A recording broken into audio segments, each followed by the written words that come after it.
गीता में अर्जुन को स्वयं भगवान कह रहे हैं कि उस परमेश्वर की शरण में जा, उसके लिए उन संतों के पास जा जो तत्वदर्शी हो। इसी प्रकार हजरत मोहम्मद को उनका अल्लाह कह रहा है कि कोई और पूर्ण परमात्मा है, उसको पाने के लिए उन तत्वदर्शी संत की तलाश कर। वो प्रभु कौन है, ये जानने के लिए कृपया अवश्य सुनिए जगत गुरु तत्वदर्शी संत रामपाल जी महाराज के अमृत वचन। आदि काकी, सैनी, नागी, भुजंगा आदि यानी ऐसी भीमा, बैंकरी, काली, चंडी नाम वाली कन्या के साथ, जैसे गंगा, जमुना आदि ये नाम हो, उससे शादी लड़की से नहीं करें। आगे देखो, विवाह का समय और कौन सा अच्छा है, क्या बता के 16 वर्ष से लेकर 24 वर्ष तक का, 16 वर्ष से लेकर 24 वर्ष तक कन्या और 25 वर्ष से लेकर 48वें वर्ष तक पुरुष का विवाह समय उत्तम है। क्या बताया है कि 16वें वर्ष से लेकर और 25वें वर्ष तक कन्या और 25वें वर्ष से लेकर 48वें वर्ष तक पुरुष, यानी लड़की का 16 से लेकर 25 के बीच की से लड़की का शादी और 25 साल से लेकर 48 वर्ष के का विवाह उत्तम है। आगे देखना। और इनकी फिर नारी नारी डिग्री बताई है कि जैसे इनमें से जो 16 और 25 में विवाह जो तो निष्कृत है, यानी 16 वर्ष की लड़की और 25 वर्ष का लड़का, ये तो घटिया योग है। 18 और 20 वर्ष की स्त्री और 30, 35 व 40 वर्ष के पुरुष का जोड़ा मध्यम है, काम चलाऊ। यानी 18 से लेकर 20 वर्ष तक तो लड़की और 30 से लेकर 40 वर्ष तक का आदमी का भी जोड़ा काम चलाऊ है। और 24 वर्ष की स्त्री और 48 वर्ष का पुरुष का विवाह उत्तम है। 24 साल की लड़की और 48 साल का बूढ़ा होना, इनका वो सबसे उत्तम योग है। आगे देखो। और ऐसे करने से सबका कल्याण होता है। अब थोड़ा सा दिखाऊंगा, ज्यादा तो ऐसे ही शर्म आती है ज्यादा दिखाने में, थोड़ा सा आपको और दिखाएंगे, जिससे वो कहते हैं ना, बस पूत के पैर पालने में पिछड़ जा। अब देवर की परिभाषा दी है महर्षि जी ने।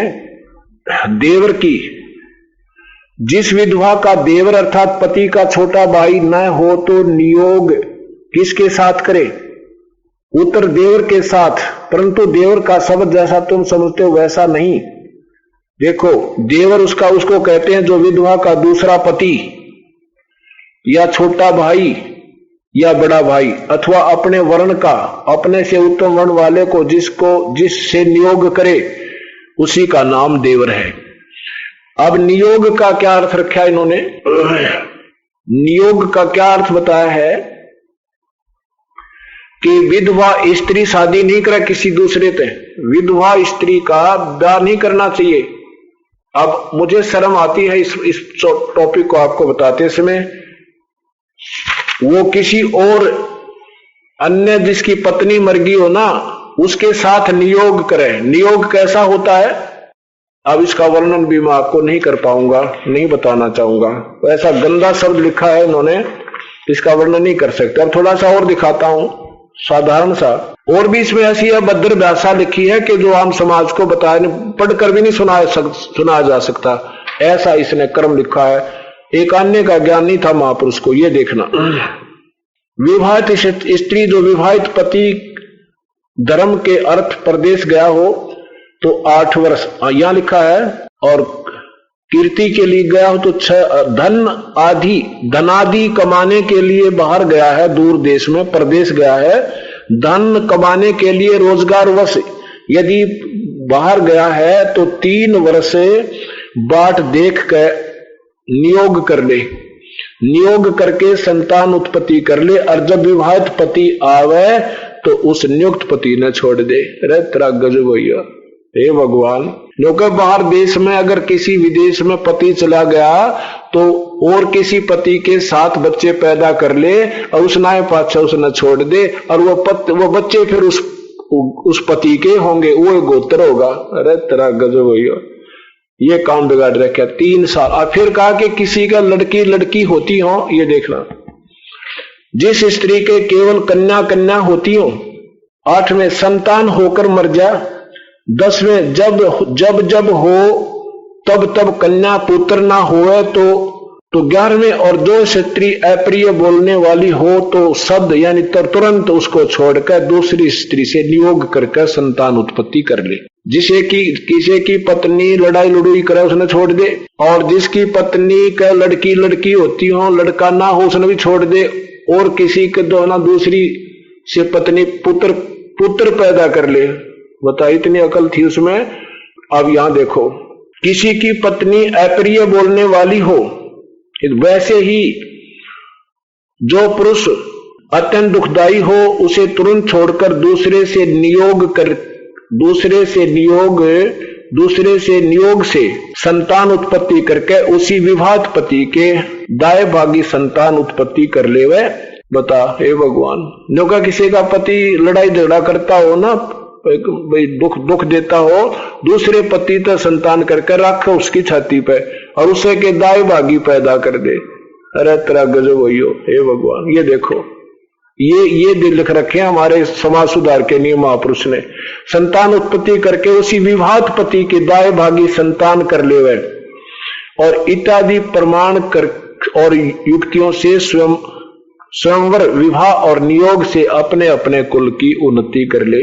और आगे और ऐसा जुर्म लिखा है जो मैं आपको नहीं सुना सकता।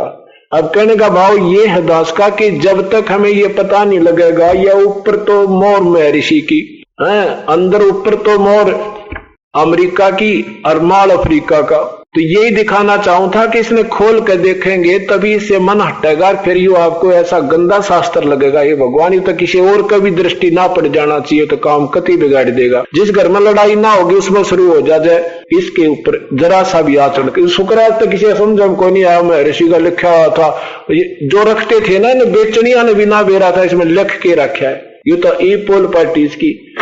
अब थोड़े दिन में देख लियो कि वो भी दी गया जब भी नो कहेंगे फूक बीमारी ने एक लो दर्द उठा के। तो ये ज्ञान दास इसलिए दे रहा है, बेशक किसी को बुरा भी लग रहा होगा कि भाई क्यों दूसरे की निंदा करें, नहीं, निंदा नहीं है, ये तो एक तत्व ज्ञान के अंदर परमात्मा का एक विशेष विधान है। और जब तक संत ही नहीं बताएगा तो विद्यार्थियों को क्या पता लगेगा। इसमें 2 दूना 6 लिख रखा है, 20 लिख रखा है। तो अध्यापक का ये प्रथम फर्ज होता है कि वो सिलेबस अनुसार साधना करवा के बच्चों को सफल करवावे। बोलो सतगुरुदेव की। कर जोरूं विनती करूं धरूं चरण पर शीसे, गुरु राम देवानंद जी महाराज ने दिया नाम बख्शीश, कोटि कोटि सिजदा करूं कोटि कोटि प्रणाम, चरण कमल में राखियो मैं बांधी दामन, कुत्ता तेरे दरबार का मोतिया मेरा नाम, गले प्रेम की रस्सी राखे तो वहां जाऊं, तो करो तो हो बावरो, दूर दूर करो तो जाऊं, जो राखो तो ही रहूं, जो देवो सो खाऊं।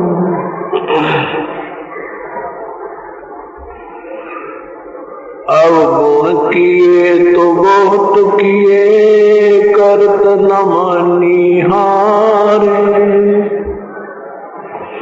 भावे बंदा बख्श दियो, भावे गर्दन उतार। अब गुण मेरे बाप जी बख्शो भी बनवाद, जो मैं पूत कपूत हूँ और पिता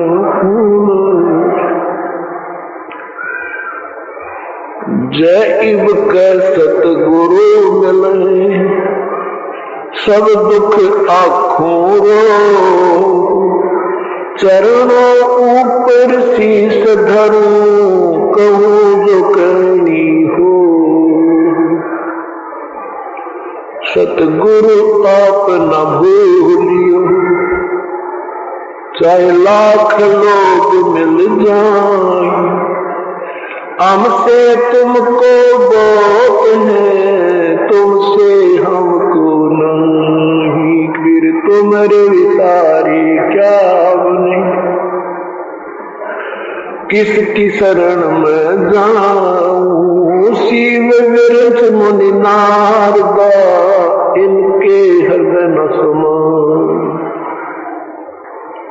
बंदी छोड़ दयाल जी तुम लग हमारी दौरे जैसे कागज जहाज का तक न दूजी ठोरे राम नाम रटते रहो जब तक घट में प्राण कबहू तो दीन दयाल के बनक पड़ेगी कहाँ बंदे तू कर बंदगी जय चावे दीदारे अवसर मानुष जन्म का ये मिलन बारंबार वो पृथ्वीपति चकवे गए जिनके चक्र चलंती रावण सरीखे कौन गिने ऐसे गए अनंती राम रटत कोड़ी भला चू चू पड़े जो चाम ये सुंदर शरीर किस काम का जिस मुख नाही नाम राम रटत कन्यावली साकट गलों ने पूती जैसे बकरी के गल में गल थना जिसमें दूध नामूते राम रटत दारी दरबलो बावे टूटी घर की छानी वो सुंदर महल किस काम के जहाँ भक्ति नहीं भगवान आजा बंदे शरण राम की फिर पीछे पछतावेगा भाई आजा बंदे शरण राम फिर पाछे पछता बालू की बीत पवन का खंबा कब लग खैर मनावे बालू की बीत पवन का खंबा कब आज मैं तेरे गट लेंगे तो राम कहना पावे आगम तेरे तू राम कहना पावेगा भाई आजा बंदे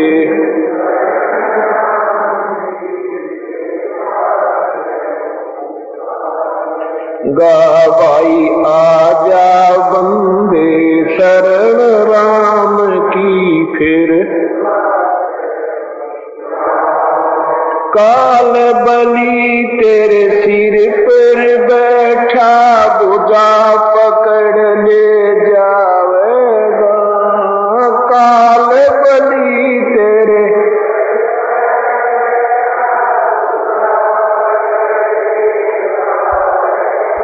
मात पिता तेरा कुटुंब कबीला सारा खड़ा लखा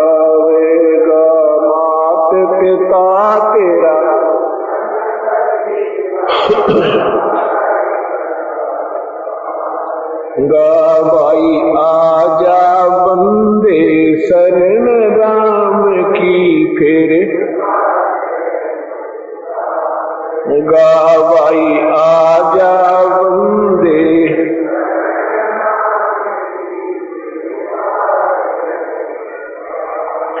धर्मराय तेरा लेखा लेगा, वहाँ क्या बात बनावेगा। धर्मराय तेरा वहाँ क्या बात बनावे, लाल खंभ से बांधा जागा, गन सत्य गुरु को छुटावेगा। भाई लाल खंभ से बांधा जागन, सत्य गुरु कौन छुटावेगा। भाई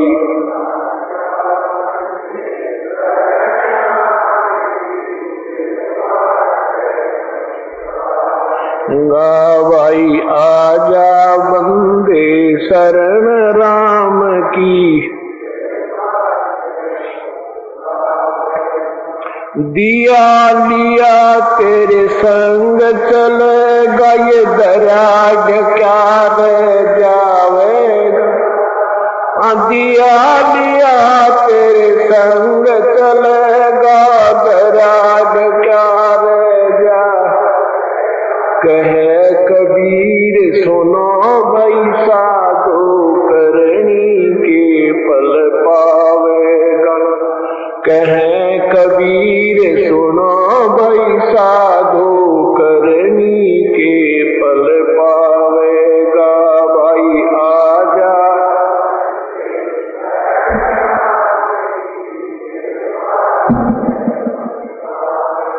गावाई आजा बंदे शरण राम की, सत साही आजा बंदे शरण राम की, फिर पीछे पछतावेगा। ये बालू की भीत पवन का खंबा कब लग खैर मनावेगा। इस शरीर को 5 तत्वों से बने हुए इस पुतले को परमात्मा ने इतना नाजुक बताया है कि इसकी ना जाने किस कारण से मिट्टी खराब हो जावे, बीमारी के कारण, किसी दुर्घटना के कारण, और कोई हार्ट अटैक हो जावे, ऊपर का किते जरा सा गिर जा तो कनपट्टी लाग जा, लागते मर जा। परमात्मा ये याद दिलाना चाहते हैं कि जिस शरीर में तू जीवित रहना चाहता है, तुझे चिंता होनी चाहिए कि तू इसमें जीवित रह कैसे रहा है। कबीर साहब के पास एक भक्त कहने लगा, भगवान मुझे मेरे शरीर में मुझे मृत्यु का डर लग रहा है, मेरा बहुत तकलीफ है। परमेश्वर ने कहा, बेटा तकलीफ तो तेरी ठीक हो जाएगी, पर मुझे ये डर लग रहा है तू इसमें जीवित कैसे है। तूने कभी सोचा इसमें तू जीवित कैसे रह रहा है, ये चल कैसे रहा, ये 5 तत्व का पुतला। इसमें कोई भी ऐसी सिस्टम नहीं है, कोई भी ऐसी व्यवस्था नहीं है जो ये स्थायी हो सके, इसका कोई किसी प्रकार से प्रोटेक्शन हो सके। और जिससे इसका बचाव रहे उसको तू भूल चुका है, परमात्मा की भक्ति नहीं करते। इस 5 तत्वों से बने हुए पुतले का वास्तविक जो लाभ हमें लेना है, इस मिट्टी से सोना उपजाना है, तो ये मिट्टी अनमोल है, और नहीं तो ये मिट्टी एक नए पैसे की नहीं है। क्या बताते हैं परमात्मा कि पशु के चाम की पातन बन जा नौबत और नंगारा, नरदेही कछु काम न आवे, जल बुझ हो जा छारा। नहीं तो ये 5 मनुष्य का जो शरीर है ये सबसे व्यर्थ है। जैसे पशु के चाम की जूते बन सकते हैं, ढोल नगारे का ये ऊपर का एक कपड़ा चमड़ा लगता है, वो भी कुछ न कुछ बाद में काम आ जाता है ढोलक पोलक बजाने में। लेकिन ये तेरा चाम तो वो काम भी ना अगर भक्ति ना करीता है। इस मिट्टी का अगर तुम्हें लाभ उठाना है तो केवल परमात्मा की भक्ति, शुभ कर्म और संतों की शरण, ये इसका मूल उद्देश्य रखते हुए अपना दैनिक कार्य को भी कीजिए। और इसको कब तक रखना चाहता है? आज चाहे किसी की आयु 90 वर्ष की होगी, उसकी आशा भी ये रहती है कि एक अपने गांव में ना 115 साल जी गया था, अभी तो और शायद 10-5 वर्ष बात बन जा। उठ के बैठा नहीं जाता, दिन में 100 बखासी उठे, 10 कदम चल दे, सांस चढ़ जाए, फिर भी नो आस्था है, ये आस्था है कि अभी तो 10 वर्ष तो और भी शायद बात बनी रहे। तो ये आशा नहीं समाप्त होगी जीवन की, ये तो मालिक ने प्रबंध करना पड़ता है। कब तेरा पीछा छुटावा इसे कबाड़ते, ये कुबाड़ है जब तक इसमें भक्ति नहीं करते। और 60-70 साल के बाद तो फिर ये आप पे वजन बन जाता है, ये 5 तत्व की मिट्टी अपने आप महसूस होने लग जाती है कि वास्तव में ये तो बात बिगड़ गई, कुछ भी को नहीं हो। इससे पूर्व हमने प्रभु की साधना अधिक कर लेनी चाहिए, जिसके कारण हमारा बुढ़ापा भी ठीक हो जाएगा, क्योंकि परमात्मा की कृपा से फिर ये गोडे नहीं दुखे, जोड़ा में दर्द नहीं हो, धीरे धीरे सारा सेटिंग हो जाएगी और कोई छोटा मोटा कष्ट आएगा वो भी नॉर्मल यानी साधारण भाव से समाप्त हो जाएगा। परमात्मा हमें याद दिलाना चाहते हैं कि चलो तू लंबी आयु मान ले, 100 वर्ष भी जी गया और भक्ति करी नहीं, मृत्यु तो फिर भी होनी है, और साधना ना करने से पुण्यात्मा ये सारा जीवन खो दिया, ये समय अनमोल आपका बर्बाद हो गया। इसलिए याद दिलाते हैं कि बालों की भींत पवन का खंबा, ये इतना कच्चा सांग बताया कि जैसे एक बालू रेत की दीवार बनाते हैं, उसके दोनों तरफ फट्टे से लाकर पानी भर दे, उसमें कूट छेद कर फिर रोक दे, फिर थोड़ी सी ऊपर बना दे, और वो काम चला उसी होती है। वो पानी वर्षा हो जाए तो कट जा, कोई पशु का लात लाग जाए तो गिर जा, और ज्यादा तेज हवा चाल पड़े तो उसमें स्कोरिंग होकर हुआ कट कट के सारी उड़ जा। तो कहते ये पवन, ये बालू की भीत जैसा कच्चा तेरा ये शरीर, और ये पवन से श्वास से ये खड़ा हुआ है। बालू की भींट पवन का खंबा, कब लग खैर मनावेगा। फिर क्या बताते हैं, आजम तेरे घटने घेरे, यम के दूत आएंगे जब तेरा अंत समय होगा। आते ही भक्तिहीन प्राणी के अंदर से जुबान बंद कर देते हैं, वो बोल नहीं सकता, इस संकेत से संकेत करता रहता है, और संकेत करते करते घरवाले तो यूं सोचे कि पिताजी ने कोई धन किसी को देना लेना होगा, वो बताना चाहता है, और उसकी समस्या बनी हुई होती है, बहुत पीड़ा होती है। अंत समय में भक्तिहीन प्राणी का जब ये शरीर छूटता है, इतना दर्द होता है जैसे लाख बिच्छुओं ने एकदम डंक मार दिया हो। ये सत्कर मानना, संतों ने जो विचार दिए हैं, यों का यूं बनता है। आंखों से पानी, टट्टी और पेशाब इस सपला तो उनका निकल जाता है।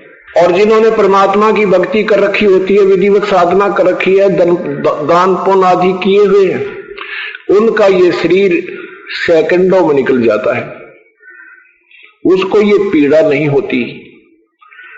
और परमेश्वर अपनी प्यारी आत्मा को सीने से लगाकर ले जाते हैं, जैसे बंदरिया ले जाती है अपने छोटे से बच्चे को, सीने से लगाए फिरती है। उसके लिए परमात्मा कहते हैं, आए हैं सो जाएंगे, राजा रंक फकीर, एक सिंहासन चढ़ चले, एक बंदे जाए जंजीरी। जाना तो सभी ने है, मृत्यु तो हम सबकी होगी, लेकिन हमारी जो मृत्यु होगी वो ऐसी मृत्यु होगी फिर कभी नहीं होगी। और जो भक्तिहीन प्राणी है उनकी मृत्यु ही मृत्यु होगी, उनका जीवन नहीं होगा। कैसे? जैसे कुत्ता बन गया, वो के जीवन है, कोई जीवन नहीं। मृत्यु की ही फिर मृत्यु होगी, मृत्यु होते फिर नया जीवन जो शुरू होगा वो भी मृत्यु से बदतर ही होगा, गधा बन जाएगा, सुअर बन जाएगा।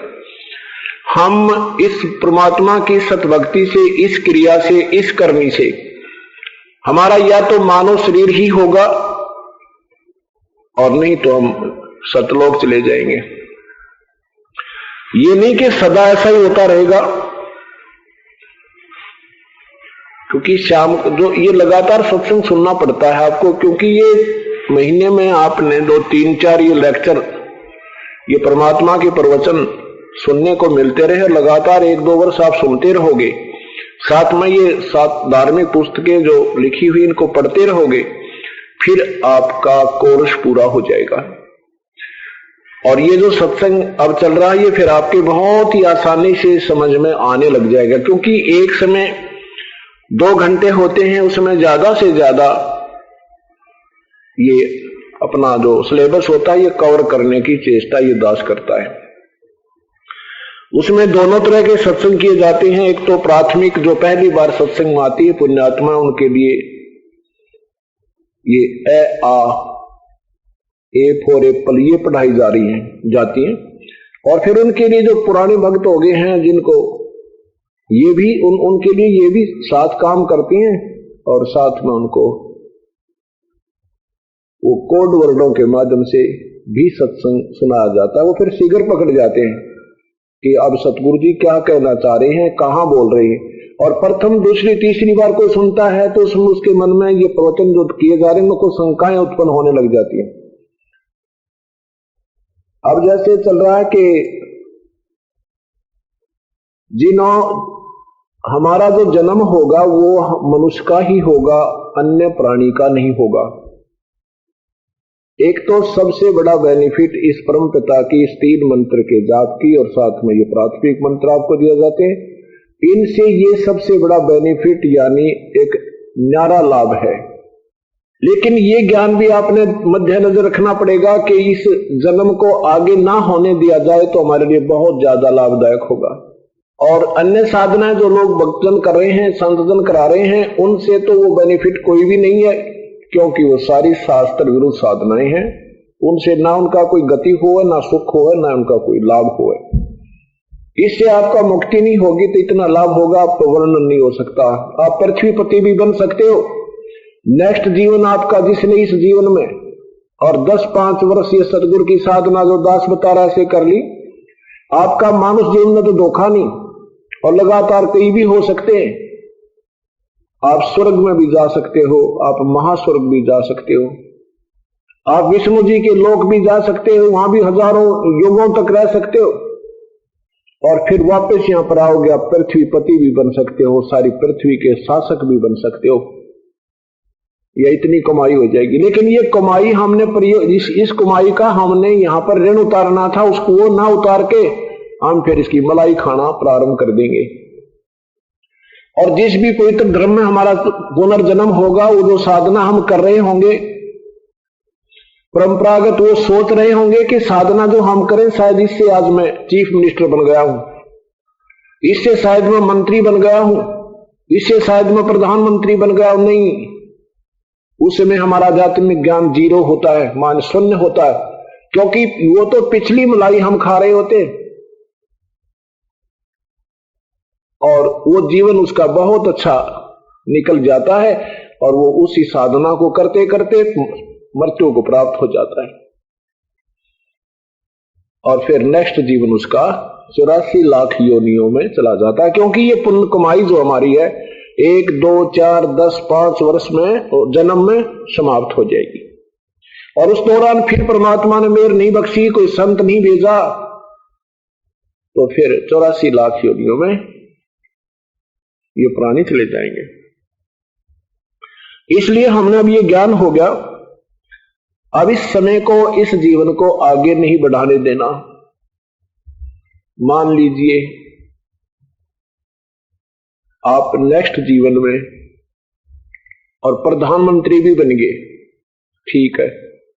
प्रधानमंत्री जो बन जाता है वही जानता है उसके सिर में कितना दर्द होता है, कितना आनंद मना रहा होगा। और इसने जिम्मेवारी की जो पोस्ट पद पर जब विराजमान होने के बाद एक पल की चैन नहीं, प्राणी को एक पल की भी चैन नहीं है। ठीक है, नाम प्रधानमंत्री बहुत ऊंचा और बहुत ही योग्य पद होता है, लेकिन उस जीव को सुख कती नहीं। उसकी नियत होती है कि मैं शुभ कर्म करूं, उसकी नियत होती है कि प्रजा का अच्छी तरह पालन करूं, लेकिन काल बीच में और खुट्टे साथ गाड़ कर रखे। वो चाहता हुआ भी नहीं कर सकता उस कर्म को, शुभ कर्म को, क्योंकि ऐसी समस्याएं बीच में किसी दूसरे के माध्यम से पैदा करवा देता है। तो कहीं और मान लीजिए प्रधानमंत्री अच्छी आत्मा के हैं और बढ़िया शुभ कर्म भी कर रहे हैं, लेकिन भक्ति नहीं ठीक कर रहे, तो वो क्या लेकर जाएंगे? मान लीजिए एक फैक्ट्री लगा लेंगे, 20-30 करोड़ रुपया जमा करा देंगे बैंक में, आप मृत्यु को प्राप्त हो जाएंगे, पशु बन जाएंगे। यहां परमात्मा हमें याद दिलाना चाहते हैं कि पुनर्जन्म की आस मत करना, हे भगवान फिर जन्म मत देना मेरे प्रभु। इसी जन्म में अपने इस मिट्टी के हाथ भी रगड़ दो उस परम पिता के चरणों में, इसकी भक्ति और सेवा के अंदर। यहां से पीछा छुटवाओ जब बात बनेगी। यहां पर कोई प्राणी सुखी नहीं है। परमात्मा कहते हैं भाई तन दर सुखिया कोई न देखा, जो देखा सो दुखिया हो।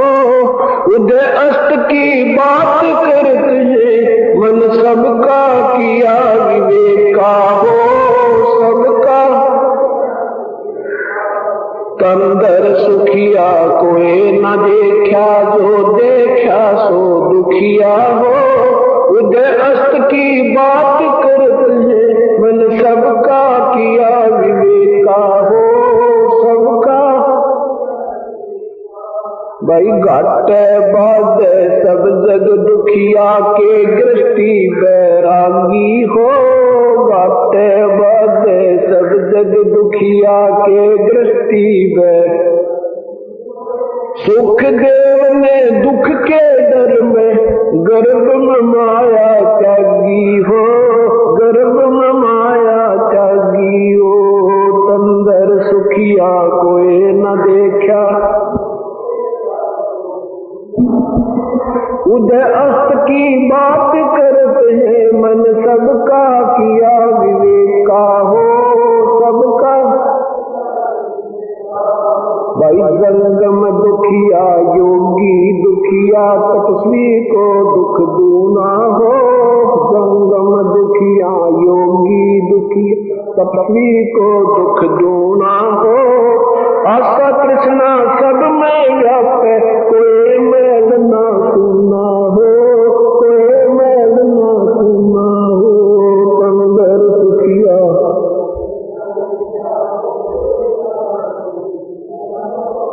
उदय अस्त की बात करते हैं, मन सबका किया विवेका हो। भाई साच कहूँ तो जग ना मान, या झूठ कही ना जाई हो।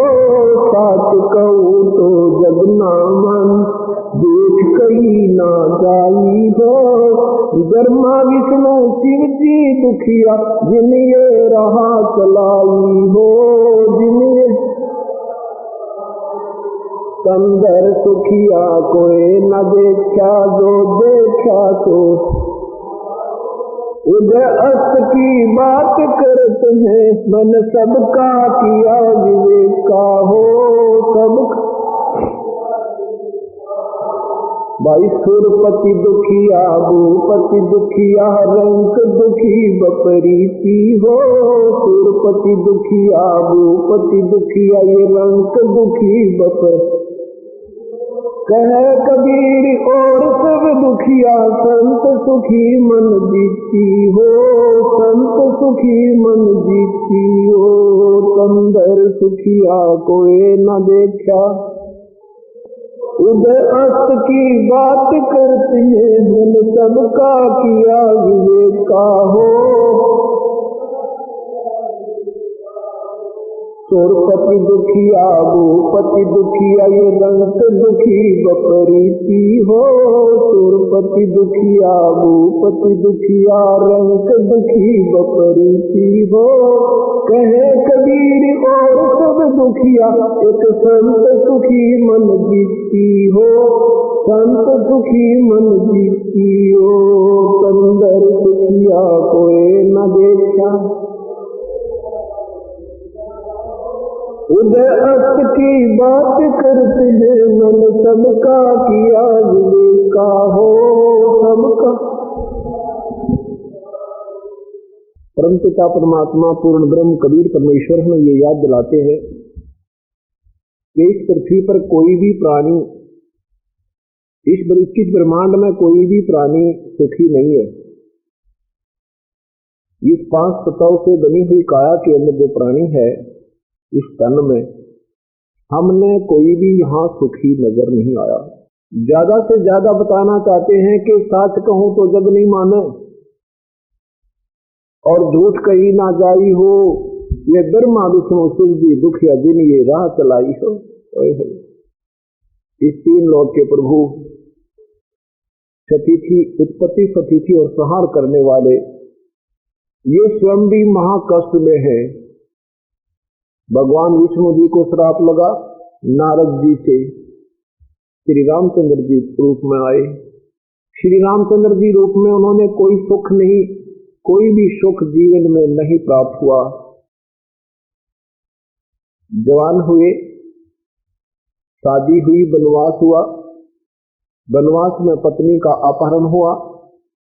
12 वर्ष तक उस अपनी धर्म पत्नी को छुड़वाने के लिए, रावण की कैद से निकलवाने के लिए संघर्ष रहा। आने के बाद पत्नी का, अपनी धर्म पत्नी का स्वयं ही निष्कासन कर दिया। बच्चे कहाँ, स्वयं कहाँ, वो व्यक्ति कभी सुखी नहीं हो सकता। तो बेशक वो विष्णु जी अवतार थे। तो कहने का भाव यही है, फिर उसी वही परमात्मा फिर श्री कृष्ण रूप में आए। श्री कृष्ण का जीवन देख लो, जन्म से ही कैद में जन्म हुआ, मामा दुश्मन हुआ, कभी केसी मार रहा है, कोई कभी चानौर मारने आ रहा है, कभी पूतना, कभी जरासंध, कभी शिशुपाल। आखिर में मथुरा भी त्याग कर प्रभु ने द्वारका में समुद्र में जाके द्वारिका बना करके शरण लेनी पड़ी। अंत में जब मृत्यु हुई प्रभु की, एक शिकारी ने विषाक्त तीर मारा प्रभु के सामने ही, तीन लोक के स्वामी के सामने ही पूरा यादव कुल विनाश हो गया, आपस में लड़ मरा, तो बेटे और पोते भी समाप्त हो गए। यहाँ परमात्मा याद दिलाना चाहते हैं कि सच कहो तो जग ना माने, क्योंकि हम ब्रह्मा विष्णु महेश को एक बहुत ही सुप्रीम पावर मानकर आश्रित हो चुके। इनको अजन्मा, अजन्मा, अजर, अमर, अविनाशी, कोई माता पिता इनके नहीं, ऐसा हमने लोकवेद से सुना हुआ है। वास्तव में इनकी हिस्ट्री शीट, इनके पवित्र जो जीवन चरित्र हैं, अर्थात इनकी पुराण है, शिव पुराण, विष्णु पुराण, ब्रह्मा पुराण आदि में आप पढ़कर देखिएगा, देवी भागवत महापुराण में।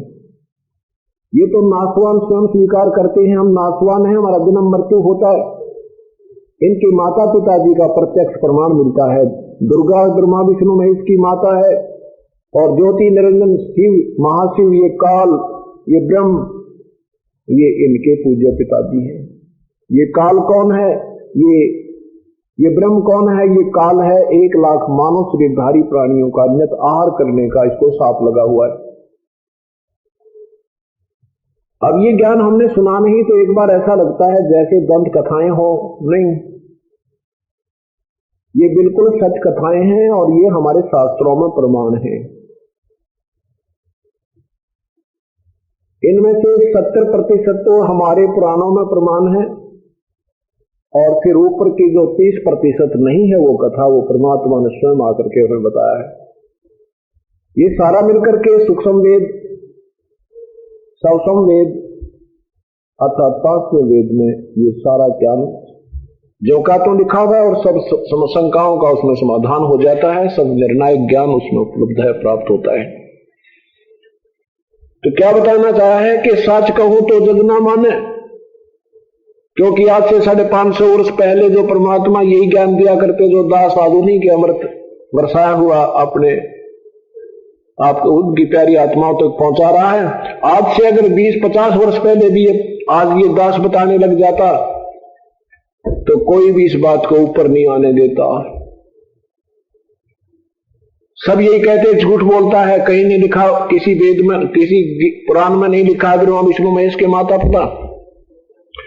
लेकिन अब परमात्मा ने ऐसे समय में ये प्रयास किया है अपनी प्यारी आत्माओं को अपने बारे में जानकारी देने का, कि अब कोई ये नहीं कह सकता वो झूठ बोल रहा है, और कह रहा है तो तुरंत यहां पर हाथों हाथ सच्चाई लेकर जाते प्रत्यक्ष प्रमाण प्रोजेक्टर आपको मिलता है, और प्रश्न नंबर और उसके अध्याय नंबर भी आपके सामने होते हैं। बुद्धिजीवी प्राणी तुरंत देख करके शांत हो जाते हैं। उन आग लगाने वालों की अब पार नहीं बसा रही, उनकी दाल नहीं गल रही। पहले धर्म या समाज के तौहीन हानि होने के कारण आपस में हमें लड़ा मारते थे, अपना उल्लू सीधा कर देते थे, हम लड़ते रहते थे उनकी वजहों की, तो वो बकवास चलती रहती थी। अब परमात्मा ने ऐसे समय में ये कार्य शुरू किया है, अब सब ठीक हो जाएंगे, किसी की दाल गलेगी नहीं, सब बहन बेटी भाई बुजुर्ग सब शिक्षित हैं और हम अपने उस मूल मालिक को पहचान लेंगे। अब कौन है वो परमात्मा जिसकी हमने शरण में जाना चाहिए? आजा बंदे शरण राम की, फिर पीछे पछताएगा, बालू की भीत पवन का खंभा, फिर कबल खैर बनाएगा। अब कौन से भगवान की शरण में चले? यदि हम ब्रह्मा विष्णु महेश का आश्रय लेकर उनकी पूजा करते हैं तो वो नाशवान, उनकी मृत्यु। यदि हम ब्रह्म की साधना करते हैं तो ब्रह्म भगवान गीता जी में बोल रहा है 4थे अध्याय के 5वें मंत्र में, अर्जुन तेरे और मेरे बहुत जन्म हो चुके हैं, तू नहीं जानता मैं जानता हूं। दूसरे अध्याय के 17वें श्लोक में कहता कि अर्जुन ये मत सोच कि हमारा और तुम्हारा अभी पहली बार जन्म हुआ है। दूसरे अध्याय के 11वें श्लोक में कि ये मत सोच के तेरा और हमारा सैनिकों का पहली बार हम जन्म हुआ है, इससे पहले भी हम थे और आगे भी होंगे और वर्तमान में भी है। फिर कहा कि अर्जुन 18वें अध्याय के 62वें श्लोक में कि तू सर्वभाव से उस परम पिता की शरण में जा, उस परमेश्वर की शरण में जा, जिसकी कृपा से तू शाश्वत स्थान, शाश्वत माने सदा रहने वाले अविनाशी लोक सतलोक को प्राप्त होगा और परम शांति को प्राप्त होगा, फिर जन्म मृत्यु और दुख तुझे नहीं होगा। वो परमात्मा कौन है, कैसा है, उसको कैसे पाया जा सकता है, वही भेद बताने के लिए स्वयं परमेश्वर आए थे और फिर इस दास के ऊपर मेहर की ड्यूटी ला दी, या एक चौकीदारा दे दिया आपको जगाने का। ये अमृत पहले ही हमारे सदग्रंथों में विद्यमान है, लेकिन ये दास को खजाने की चाबी देकर एक सुखी शाबाशी दे दी प्रभु ने, और जो आप तक ये पहुंचाई जा रही है, जो इस खजाने का हिस्सेदार बन जाएगा वो मालो माल हो जाएगा, और जो वंचित रह जाएगा वो कंगाल हो जाएगा। क्योंकि अब कलयुग में तो भक्ति 1% भी नहीं शास्त्र अनुकूल रही। सब संतों ने अपनी अपनी दंत कथा बनाकर अपना अपना मार्ग प्रशस्त कर दिया, और यही काल चाहता था, यही काल ने करवाना था कि कलयुग में परमेश्वर कबीर आएगा और फिर अपना कोई दास भेजेगा। उससे पूर्व ही सब शास्त्र विहीन साधना पर आधारित लोक वेद दंत कथाएं सतलोक की सुना के पुण्य आत्माओं को भ्रमित कर दिया जाएगा, और वो कर दिया जा चुका है। लेकिन परमेश्वर भी पूर्ण ब्रह्म है, वो अपने बच्चों तक अपनी सत भक्ति को, सत ज्ञान को अवश्य पहुंचाकर छोड़ेगा। उसने वायदा कर रखा है कि धर्मदास तो लाख दुआई, ये सार शब्द कहीं बाहर न जाई। धर्मदास जी से कहा था कि ठीक है तू मुक्ति पा, अपना नाम ले, सार नाम तुझे देता हूं, पर इसको बाहर मत बताना। यही कसम गरीबदास जी से खिलाई थी, यही कसम श्री नानक साहेब जी से खिलाई थी, यही कसम श्री दादू साहेब जी से खिलाई थी कि तुम नाम जपो, पर ये अभी सार नाम किसी को बताना नहीं। अब वो समय आ गया है कि धर्मदास तो लाख दुहाई, ये सार शब्द कई बार ना जाई, सार शब्द बार जो पढ़ी बिचली पीढ़ी हंस ना तिरही। कहा था कि अगर उसमें कहा था कि अगर अब ये सार नाम किसी संत नकली इन काल के दूतों के हाथ लग गया तो ये भी यही मंत्र देना शुरू कर देंगे, और जब हमारा भक्ति युग आएगा उस समय ये डिफरेंशिएट नहीं हो पाएगा, ये कोई निर्णय नहीं कर पाएगी, भिन्नता नहीं रहेगी कि कौन सी साधना ठीक है, कौन सी गलत है, किससे प्रमाण करें। अब सदग्रंथ हमारा प्रमाण है, पवित्र गीता जी में प्रमाण है, ओम तत् सत इति समर्थे ब्रह्मणे त्रिविध इति निर्देश है, ब्रह्मणे त्रिविध समर्थ है। यही पवित्र श्याम वेद 822 नंबर संख्या में कि उस परमात्मा का, वो कबीर परमात्मा है, और 3 नाम का जाप देकर, मंत्र देकर अपनी प्यारी आत्माओं को यहां से काल के जाल से निकालता है और उसकी उम्र भी बढ़ा देता है। उसकी आयु भी बढ़ा देता हो परमात्मा अपनी रजा से, अपने कोटे थे, अपने खजाने थे। क्योंकि आज से 550-600 वर्ष पूर्व अपने सभी पूर्वज अशिक्षित थे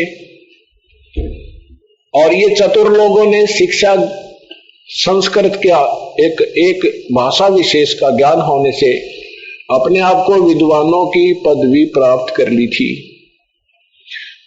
अब ये पवित्र वेदा और पवित्र गीता जी का ज्ञान अक्षर ज्ञान से नहीं, ये तत्व ज्ञान से ही जाना जा सकता है। इसमें कोई भी अक्षर ज्ञान विशेष नहीं है। जैसे आपको दोहों के माध्यम से कबीर परमात्मा या आदरणीय गरीबदास साहिब जी की वाणी, आदरणीय गुरु नानक देव जी की वाणी, आदरणीय दादू साहब जी की वाणी, इसमें बहुत ज्यादा सांकेतिक शब्द होते हैं और उन दोहों को ऐसे ही ये वेद हैं। वेदों में जो वाक्य हैं ये पूर्ण नहीं है, इनमें काफी 90% कोड वर्ड है और ये भी पद्य भाग के अंदर है और इनको खोलना केवल गद्य भाग का ज्ञान प्रथम होना चाहिए, तब ये पद्य भाग खोला जा सकता है, जाना जा सकता है, नहीं तो इसकी कोई चाबी नहीं है। और वो गद्य भाग कौन सा है? जिसमें सृष्टि रचना का ज्ञान और कबीर परमेश्वर की महिमा का पूर्ण रूप जानकारी होनी चाहिए, तब ये पवित्र वेदों और पवित्र गीता जी या सभी महापुरुषों की जिन्होंने परमात्मा पाया उनकी वाणी को हम समझ सकते हैं, उनके अनुसार हम अपना आचरण कर सकते हैं। अभी तक परमात्मा का कोई निर्णय किसी के पास नहीं था, केवल उस परमेश्वर से के अतिरिक्त पवित्र वेदों में लिखा वो सही है, पवित्र कबीर अमृत वाणी में, कबीर वाणी में लिखा वो भी सही है। और जिन महापुरुषों ने परमात्मा का साक्षात्कार हुआ, उन 5-6 महापुरुषों की वाणी दास ने पढ़ी है, उनमें भी ज्यों का त्यों परमात्मा, उनके अतिरिक्त अन्य जितने भी महापुरुष हुए हैं उनकी जो अमृतवाणियां हैं या उनके द्वारा रचे सदग्रंथ है, शास्त्र हैं, वो पूरे खरे नहीं उतरे, वो पूर्ण रूप से नहीं खरे उतरे। हाँ, इतना तो सभी कहते हैं भगवान की भक्ति करो, परमात्मा के भजन के लिए ही मनुष्य जीवन प्राप्त हुआ है, जो भक्ति नहीं करता उसका मनुष्य जीवन व्यर्थ हो जाएगा। ये तो एक साधारण सा ज्ञान आम ही संत और महापुरुष की वाणी में मिल जाता है। परमात्मा की परिभाषा के बारे में वो सब शास्त्र पवित्र वेदों और पवित्र गीता जी और उन महापुरुषों की वाणी से विपरीत ही ज्ञान दे रहे हैं जिन्होंने परमात्मा पाया है। कैसे? क्या बताते हैं कि परमेश्वर निराकार है और ब्रह्म को ही पूर्ण ब्रह्म मानते हैं। अब कबीर परमात्मा की वाणी को पढ़कर 2 पंथ चले हैं, एक राधा स्वामी पंथ, एक धन धन सतगुरु पंथ। ये सतपुरुष तो बताते हैं, सतपुरुष भी बताते हैं, सतलोक भी बताते हैं। कबीर साहब की एक शब्द है, करने नो दीदार महल में प्यारा है, उसके अंदर ये 32 कली का एक शब्द है। परमात्मा ने 0 से लेके और लास्ट तक की सारी कहानी बता रखी है। वो अपनी महिमा भी बता रखी है और काल की नकली सतलोक, अलखलोक, अगमलोक की भी व्यवस्था उसमें बता रखी है। लेकिन इन महापुरुषों ने उस शब्द को पढ़ा, सुना और उसके आधार पर अपनी सोच के आधार से दंत कथाओं की कथाएं अलग से पुस्तकें बना डाली और अंत में परमात्मा सतपुरुष को निराकार बता दिया। कबीर साहब की वाणी को पढ़कर यह तो बता दिया कि करोड़ सूर्य करोड़ चंद्रमा मिला दे, इतना तेज है एक रोमकूप का सतपुरुष का सतलोक में, और अलखलोक में है कि अरब सूर्य मिला दे, अरब चंद्रमा, अलख पुरुष रूप में परमात्मा है, उसकी एक रोमकूप की शोभा है, और अगम लोक में खरब सूर्य खरब चंद्रमा मिला दे, इतनी रोमकूप की, इतना तेज है। और अनामी लोक में अनामी पुरुष रूप में परमात्मा है और उसकी एक रोमकूप की जो है शंख सूर्य मिला दे, शंख इतनी तेज है, इससे भी ज्यादा तेज है, और फिर भी निराकार बता रहे हैं वो। फिर भी परमात्मा को निराकार बता रहे हैं। ये कबीर साहब की वाणी का तो जो का तो विवरण दे दिया, और लेकिन अपनी सोच से फिर भी वहां परमात्मा को निराकार और आत्मा को परमात्मा में समावेश बताया है। ये लोकवेद है, ये बिना अनुभव की कथाएं हैं, उनका कोई उपलब्धि नहीं इन महापुरुषों को। और कबीर परमेश्वर को एक संत बताया है, इन महापुरुषों ने एक संत बताया है, एक भक्त बताया है। और जिन्होंने परमात्मा को पाया है उन्होंने क्या बताया है? आदरणीय गरीबदास साहिब की कथा आपको कल सुनाई थी। उन्होंने क्या बताया है? आंखों देखा हाल बताया है। सब पदवी के मूल है वो सकल सिद्ध है तीरी, दास गरीब सतपुरुष बजो भाई अवगत कला कबीर। सब पदवी के मूल है, ओए होए, सब पदवी के मूल है और सकल सिद्ध है तीर, सिद्धि, सभी सिद्धियां उसके उन्हीं के आश्रित है। तीर माने किनारे पे, उन्हीं के आश्रय हैं, उन्हीं के पास है। सब सिद्धि भी उन्हीं के पास है और सब पदवी के मूल है वो सकल सिद्ध है तीरे, दास गरीब सतपुरुष बजो भाई अवगत कला कबीरे। सब पदवी के मूल हैं। आदरणीय श्री राम स्वामी रामानंद जी महाराज ने क्या कहा है? तुम साहेब तुम संत हो, तुम सतगुर तुम हमसे, गरीबदास तेरे रूप बिना और न दूजा अंसे। दो ठोड़ है एक तू भया एक से दो, गरीबदास हम कारणे आए हो मग जो। बोलत रामानंद जी सुनो कबीर करतारे, गरीबदास सब रूप में तू ही बोलन हारे। अलल पंख अनुरागे है सुन मंडल रे थीरी, दास गरीब उदारिया सतगुरु मिले कबीर। हम सुल्तानी नानक तारे दादू को उपदेश दिया, जात जुलाहा वेद न पाया वो काशी माए कबीर हुआ। 100 प्रमाण ले सकते हो, परम पिता कबीर साहब है, शरीर है उसका नाम कबीर है और अपने सदग्रंथ बता रहे हैं। सैकड़ों प्रमाण तो वेद बता रहे हैं, पवित्र वेद बता रहे हैं। क्या बताया? सब पदवी के मूल है, आदरणीय गरीबदास जी बता रहे हैं, और सकल सिद्धि है तीर, दास गरीब सतपुरुष बजो वो अवगत कला कबीर। दादू साहब ने क्या बताया है? आदरणीय दादू साहब ने बताया है, जो जो शरण कबीर के वो तिरगे अंत अपारे। दादू गुण क्या कहूं मुझे कहते न आवे पारे, जिन मोको निज नाम दिया सोए सतगुरु हमारे।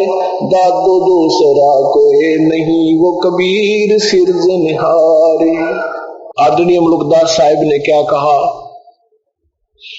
जय पोरे मन परमेश्वर नाम कबीर, जय पोरे मन परमेश्वर नाम कबीर। काशी तज गुरु मगहर पहुंचे वो दोनों दीन के पीर। काशी तज गुरु मगहर पहुंचे वो दोनों दीन के पीर। कोई गाड़े कोई अग्न जरावे, ढूंढा ना पाया शरीर। जपोरे मन परमेश्वर नाम कबीर, जपोरे मन साहेब नाम कबीर। दास मलोक सलोक कहते हैं, खोजो हो खसम कबीर। जपोरे मन साहेब नाम कबीर। चार दाग से सतगुरु न्यारे वो अजरो अमर शरीरे। चार दाग से सतगुरु न्यारे वो अजरो अमर शरीरे। दास मलूक सलूक कहते हैं खोजो खसम कबीर। जपोरे बोले साहेब नाम कबीर। जपोरे बोले परमेश्वर नाम कबीर। आदरणीय धर्मदास साहब जी कहते हैं आज मोहे दर्शन दियो जी कबीर। आज मोहे दर्शन दियो जी कबीर। सतलोक से चलकर आए, सतलोक से चलकर आए काटन यम की जंजीर।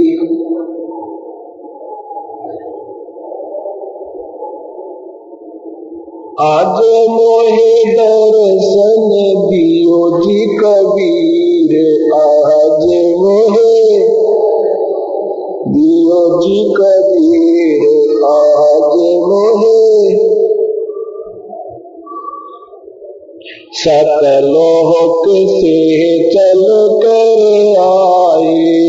सतलोक से चल काटन यम की जंजीर।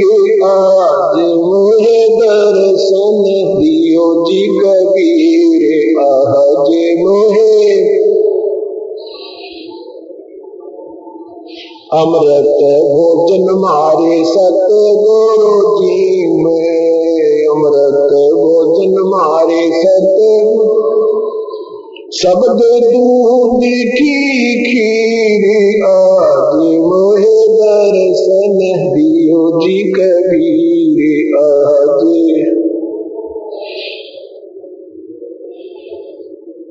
इंदु के तुम देव कहाए। हिंदू के तुम देव मुसलमान के पीर। आज दियो जी कबीर। आज मुझे आज मुझे दर्शन दियो जी कबीर। आज मुझे धर्मदास की अर्ज गोसाई। धर्मदास की केवल लंगाइयों पर में तीर। आज मुझे दर्शन आज मुझे दर्शन दियो जी कबीर। आदरणीय गुरु नानक साहब जी क्या कहते हैं? एक अर्ज गुफ्तम पेश तोतर तो दर कून करतार। ओए होए हक्का कबीर करीम तू बेऐब परवरदिगार।